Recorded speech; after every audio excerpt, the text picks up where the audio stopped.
Will you marry me? It was a whirlwind. It was the happiest time of my life. That's when everything I knew shattered. Who are you talking to? Grace, they don't like being checked up on.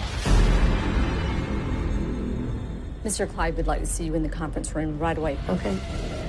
You have 24 hours to return the money, or you're going to jail. What money? Somebody got into my account. They got my passwords. Somebody has stolen my identity. I can't believe you do this to me. I can go to jail. I'm your husband. You know the laws of this state. The money's mine now. It's your fault. You made this too easy. Women your age, low-hanging fruit. So that was the preview for the new Tyler Perry's directorial Netflix debut. Netflix is really stepping the shit up. So Martin Scorsese had The Irishman. I watched that, finished that. That shit was 3 hours and some change I can't get back. And I love Scorsese's films and Goodfellas. But even when you think of Scorsese, you think of mob films. When you think of Spielberg, you think of scientific films, Jurassic Park, Jaws, shit like that. So every great director has a certain stereotype shit that they do well, that they're famous for. Tyler Perry's famous for, emasculating black men and dragging black men and making us look like the worst motherfuckers on earth. And it's offensive because it's coming from a black man. You know what I'm saying? And it seems like there's always a black feminist agenda where the black woman is pushed up as the heroine, and this, she's going through all of this shit, and the black male is the antagonist, and he provides the adversity, because you need a villain in order to have a hero, and it's always the same shit. I see it every time, and people was like, damn, man, all the same time Tyler Perry always doing it. I've been saying this shit for years. I mean, even in the Medea films, people were more focused about Medea and this big 6'5" black man wearing a dress and a wig. Medea was just a sideshow. None of those Medea movies were really based on Medea. She was just a humor relief to make you laugh and chuckle in between the seriousness, to make the movie kind of subtle at times.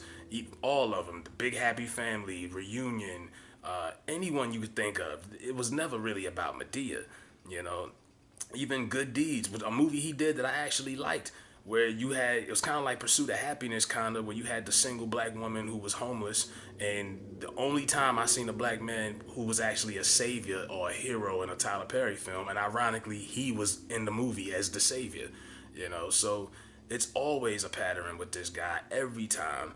I forgot the name of the dude they got playing him, but it seems like if a black male is an actor and you want to be in a Tyler Perry production, if you ain't a pretty boy and you can't be eye candy, or if you can't be a bad villain, you can forget about it, nigga, because that's all he fucking has. That's the only space a black man has in a Tyler Perry film. And don't get me wrong, his production studios is phenomenal. He has the only White House replica in the world, so if you want to put the White House in the film, you got to shoot it at his place, which is dope. He's employed a lot of black folks. He went from being homeless to having a palace down there, and I'm proud of that. But dog, you got to call a spade, and this is a consistent pattern with this motherfucker every time. I didn't even have to look at the trailer, to be honest with you, and I already knew what it was about. I seen a black woman crying, I seen another black man toting a cigarette, relaxing. I said, yep, same old shit. So, Netflix is passing out the money right now, and he's gonna put this out on the 17th, and I mean, you don't have to watch it. It's not that big of a deal as far as the film, but the agenda is definitely like, come on, dude. You know what I mean? To see a black male pushing that agenda, it's kind of like Love and Hip Hop. I've always been like, yo, Love and Hip Hop, and the way they promote black women, but majority of the demographic who watches the show faithfully are black women. So, I mean, why am I going to feel offended by it if y'all fucking watching it? And then a black woman in Mona Scott is the director and the creator. Just like in this, the black man is creating a fictional demise of his own fucking male species. You know what I'm saying? I don't get it. But yeah, it's always like this with Tyler Perry. So I remember Charlamagne made a joke years ago and said Tyler Perry wants to turn black women against black men so he can have us all for himself. I don't know about that, but it was funny. But yeah, every fucking time there's a film to be made. He does this shit. And it's like, damn, why don't you step out the box? He tried to do it. Alex Cross, him trying to be like some kind of badass. It looked like one of those Steven Seagal knockoff movies. I called it Alex Cross Dresser. But, you know, step out of the box and do something a little different, man. You know what I'm saying? Like, show people that you got more than just the typical shit. You know what I mean? Step out of the box and do something different and show people what you really got and really, you know, broaden your horizons. That's what I would recommend to Tyler Perry, man. But let me know what y'all think if y'all watch that shit, man. That shit is crazy.